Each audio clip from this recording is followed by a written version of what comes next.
Hello everyone, it's Oshe here. Welcome back to my page. In today's video, we're going to be making ogbono soup.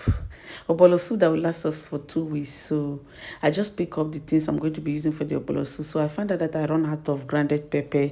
So I decided to fill it up. Then I took it back to where I took it from. So I'm doing my dishes now.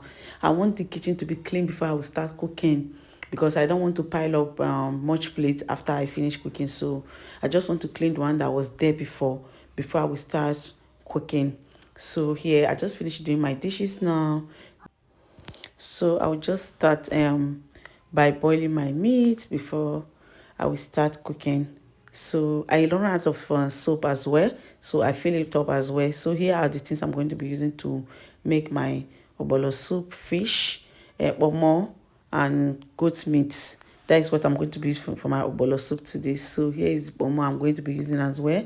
So I already washed this goat meat. Is still freeze, because I wash it before I put it in the freezer. So I could not wait for it to defrost. So I just put it on my burner like that. After I just rinsed it, so I put it back like that. So here is the fish I'm going to be using as well. So I just want to clean up the fish. Then I will put it in my uh, soup. So I'm even stammering. I don't even know what to say. To do voice cover is not easy. To do voice cover is not easy. So here I'm just dicing the fish now that I want to use for my ogbono soup. I want to use fresh fish for this ogbono soup. I don't want to roast the fish at all. So I want to put all the things I want to use to boil the meat, or the meat spice inside. Then I will boil it: rosemary, thyme, ginger, all of it inside. So I'll cover it. I'll allow it to cook. So I'm breaking my obolo into pieces. I don't know if you do your own like that.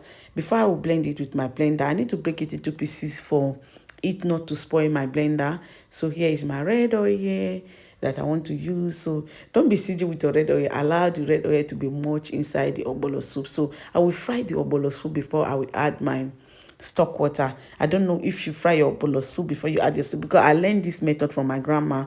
So I'm just adding the stock water into the ogbono. So I add my blended crayfish. And crayfish, I don't blend it while it's dry. I blend my crayfish. I'll wash it before I'll blend it. So I add some okra into it. I want to make obolo and okra because I don't want to put leaf in the obolo. So I still want it to have that green.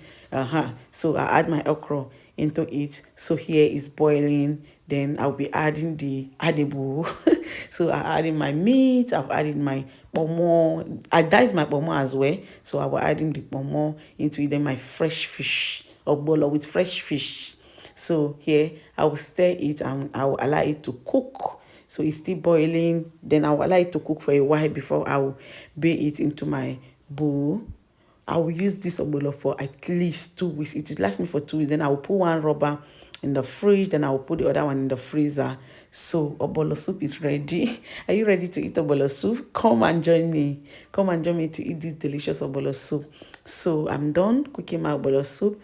So I want to clean up the one that are in the surface of the bowl. So if you like this video, do not forget to follow my page, like and share my video, and see you guys on my next video. Please keep watching, share my video. If you like this type of content, stay on this page. You will see more of my content. Bye.